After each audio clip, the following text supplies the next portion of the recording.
नमस्ते विद्यार्थियों, आप सबका बीए प्रथम वर्ष संस्कृत की कक्षा में पुनः स्वागत है। हम हितोपदेश का 34वां श्लोक पढ़ने जा रहे हैं। यह श्लोक इस प्रकार है। षड्दोषा पुरुषे नेह हातव्या भूते मिच्छता निद्रा तंद्रा भयम क्रोध आलस्यम दीर्घसूत्रता। यहाँ पे कवि 6 दोषों के बारे में वर्णन कर रहा है।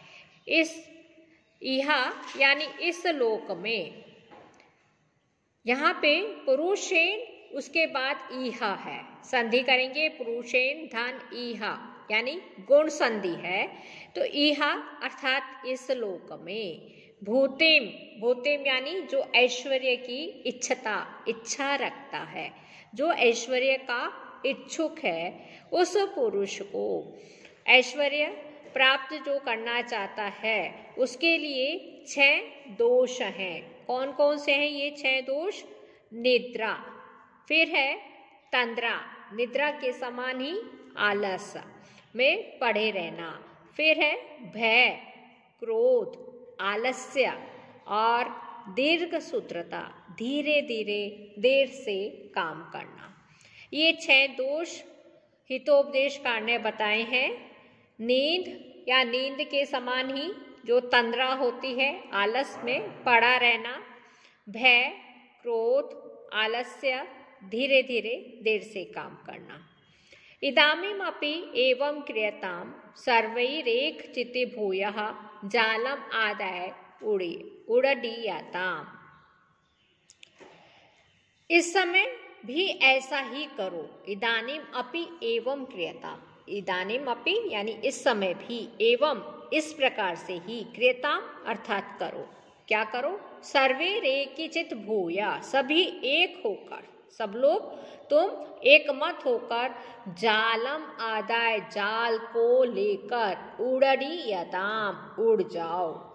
यतः क्योंकि अल्पानाम अपि वस्तुनाम संहति कार्य साधिका त्रिणैर्गुणा आपन्ने वर्ध्यन्ते मतदंतिनः। अल्पानाम यानी छोटी भी वस्तुओं का, अर्थात निर्बल एवं क्षुद्र भी लोगों का, संहति समुदाय, एकत्र हो जाना, मिल जाना, एक साथ हो जाना, कार्य साधिका, कार्य को सिद्ध करने वाला होता है। गुणत्वम आपन्ने, गुणत्व रज्जु भाव भी, आप रस्सी क्या होती है? तिनका तिनके से मिलके बनती है। जब वो तिनके जब रज्जु भाव को प्राप्त हो जाते हैं, रस्सी में परिणत हो जाते हैं, प्राप्त होने पर त्रिणई, जो निर्बल तिनके हैं, घास है, वह भी मतदंतिनः वध्यन्ते, मत वाले हाथी को बांध लेते हैं।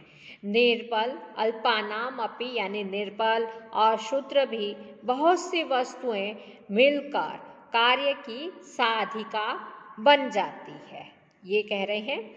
और उसके आगे उदाहरण देते हुए बता रहे हैं, रस्सी के रूप में प्राप्त हुआ निर्बल तृणों के समान मत वाले हाथी भी बांध लिए जाते हैं। भावार्थ यह है कि निर्बल व तुच्छ व्यक्ति भी जब एकत्र हो जाते हैं तो बड़े से बड़े कार्य को सिद्ध कर लेते हैं। अब आगे हम 36वां श्लोक पढ़ रहे हैं। वह इस प्रकार से है। संहति श्रेयसे पुंसाम स्वकुलैर अल्पकैरपि तुषेणापि परित्यक्ता न प्ररोहन्ति तण्डुलः। पुंसाम यानी मनुष्यों को, अल्पकै अल्पकै स्वकुलै सह, अपने निर्बल छोटे से भी कुटुंबी जनों के साथ, संहति मेल रखना, श्रेयसी श्रेयस्कर होता है, कल्याणकारी होता है। कैसे? उदाहरण दे रहे हैं। तुषेना अपि, तुष छिलके के साथ, जो भूसी के साथ क्या होता है? परित्यक्ता, उससे अगर अलग हो जाता है। कौन? टंडुल, चावल, तो वह नहीं उगते। वह आप जो भी किसान है उसको पूछ लीजिए, कि चावल उगाता है तो वो चावल ये जो बाजार में हमें मिलते हैं वो उस चावल नहीं उगते, बल्कि कैसे तुष के साथ, चावल जो छिलके के साथ लगा हुआ होता है तभी वह उगता है, नहीं तो नहीं उगता। इससे कहने का भावार्थ यह है कि अब मनुष्य के लिए अपने निर्बल और छोटे से भी छोटे कुटुंबीजनों को साथ में रखना ही कल्याणकारी होता है, क्योंकि उदाहरण दिया है, ऊपर के छिलके से रहित भी धान नहीं उगता। इति ऐसा विचिन्त्य सोचकर पक्षिणः पक्षी सर्वे जालम आदाय उत्पतिता, सभी जाल को लेकर उड़ गए।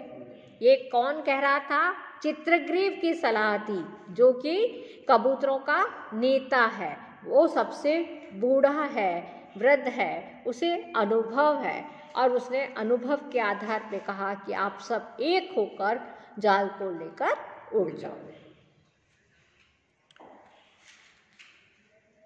अनंतरम सह, इसके बाद वह व्याघ्र बहेलिया, जो व्याघ्र था बहेलिया, सुदूरात् जाला फर्कांस्ताः नवलोक्य पश्चात् धावितो अचिन्त्यत्, बहुत दूर तक जाल का अपहरण करने वाले ताम उन कबूतरों को देखकर पीछे दौड़ा और अचिन्त्यत्, उसने सोचा, संहतास्तु हरन्त्येते मम जालं विहंगमा, यदा सा विवदिष्यन्ति वशमेष्यन्ति मे तदा।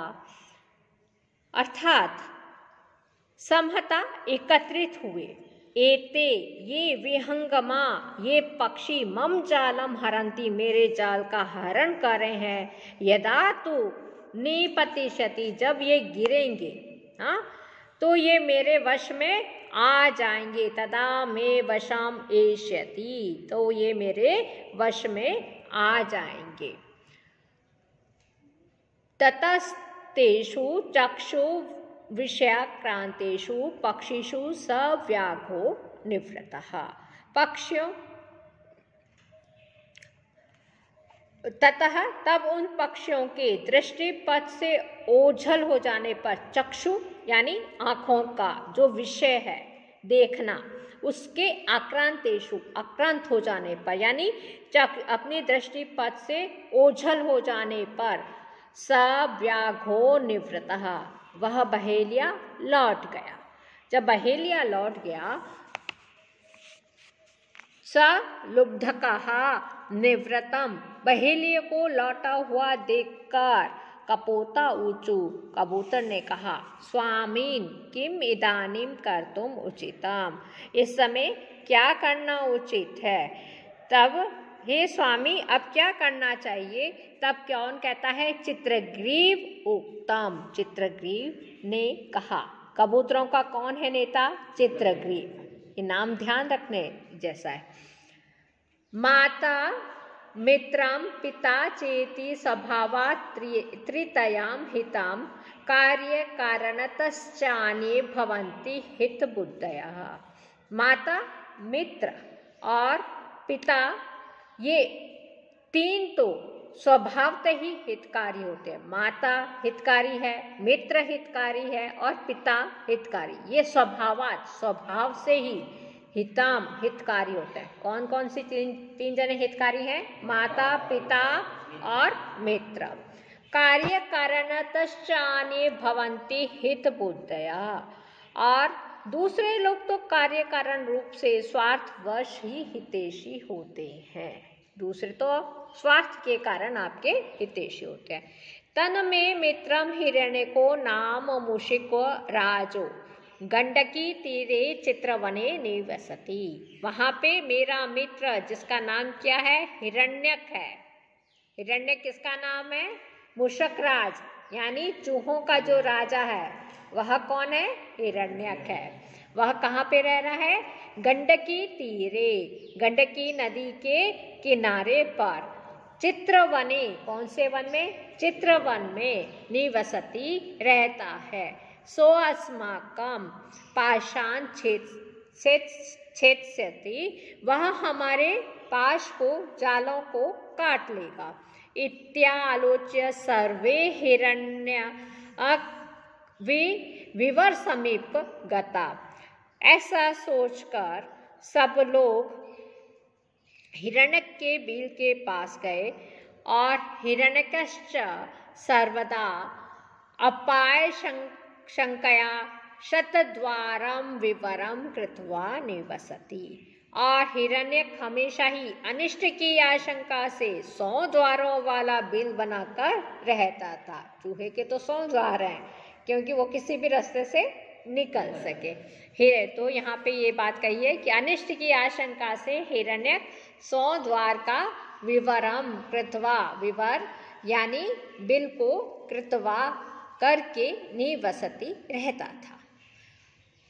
ततो हिरण्यक्यः कपोता अवपात भयात् चकितः तूष्णीम स्थितः। उसके पश्चात हिरण्यक ने कबूतरों के गिरने से, मतलब जाल को लेके जब वे उतरे तो आवाज हुई, उस आवाज से क्या हो गया, चकित हो गया और तूष्णीम यानी चुपचाप, विस्मित होकर वो चुपचाप बैठ गया। हिरण्यक उवाच, हिरण्यक बोला, सखे हिरण्यक, हे मित्र हिरण्यक, कथम अस्मन् न संभाषसे, हम लोगों से क्यों बातचीत नहीं करते। ततो हिरण्यकस्तद्वचनम प्रत्यभिज्ञाय, तब हिरण्यक ने तद्वचनम चित्रग्रीव के वचन को, शब्द को, प्रत्यभिज्ञाय यानी जानकर, समझकर, है ना, पहचान कर, प्रतिभिज्ञा यानी पहचान कर, ससंभ्रमं बहि निसृत्य अब्रवीत, शीघ्रता से बाहर निकलकर कहा, पुण्यवान अस्मि, मैं बहुत ही पुण्यशाली हूँ। प्रिय सुहन्मे चित्रग्रीवः समायातः, कि मेरा मित्र, प्रिय मित्र चित्रग्रीव आया है। यस्य मित्रेण संभाषा, यस्य मित्रेण समस्थितः, यस्य मित्रेण सलाप, ततो नास्ति पुण्यवान। जिसके मित्र के साथ क्या है, बातचीत हो, संभाषण हो। यस्य मित्रेण समस्थिति, जिसके मित्र के साथ रहना हो। यस्य मित्रेण सलाप, जिसका मित्र के साथ परस्पर वार्तालाप हो। इस लोक में ततः पुण्यवान नास्ति, ऐसे व्यक्ति से बढ़कर अन्य कोई नहीं है।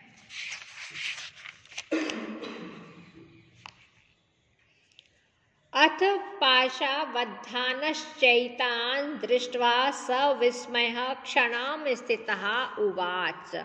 जिस व्यक्ति की अपने मित्र के साथ बातचीत होती है, जिसकी अन्य अपने मित्र के साथ एकत्र समस्थिति होती है, जिसका अपने मित्र के साथ सहवास होता है, जिस व्यक्ति को अपने मित्र के साथ परस्पर विश्वास पूर्वक बातचीत होती है, विश्वास भी होना चाहिए ना, बातचीत होती है, उस मित्र से बढ़कर इस लोक में कोई दूसरा पुण्यात्मा नहीं है। अथ पाशबद्धानश्चैतान् दृष्ट्वा सविस्मयः क्षणं स्थित्वा उवाच। इसके बाद पाश यानी कहते हैं जाल, बद्धान बंधे हुए, एतान इन कबूतरों को, दृष्टवा देखकर, सविस्मया क्षण भर, विस्मय पूर्वक, रुक कर, स्थित्वा यानी रुक कर, स्थित होकर, उवाच कहा, क्या कहा, सखे मित्र, किमेतत्, यह क्या है। चित्रग्रीव उवाच, सखे अस्माकं प्राक्त जन्म कर्मणः फलम् एतत्, हमारे पूर्व जन्म के कर्म का यह फल है। यस्माच्च येन च यथा च यदा च यत् च यावच्च यत्र च शुभाशुभम् आत्मकर्म, तस्माच्च तेन च तथा च तदा च तच्च तह्वच्च तत्र च विधातृवशात् उपेति। अनुप्रास अलंकार है, यह की आवृत्ति है और त की आवृत्ति है। यस्मात् का अर्थ होता है जिससे, जिस कारण से, यस्मात् जिस कारण से, और येन का अर्थ है जिस साधन से। फिर आ रहा है यथाच, जिस प्रकार से, यदाच जिस समय, यथ च जो, या जैसा, और यावच्च जितना, यत्र यानी जहां, जिस स्थल पर, शुभ अभूत।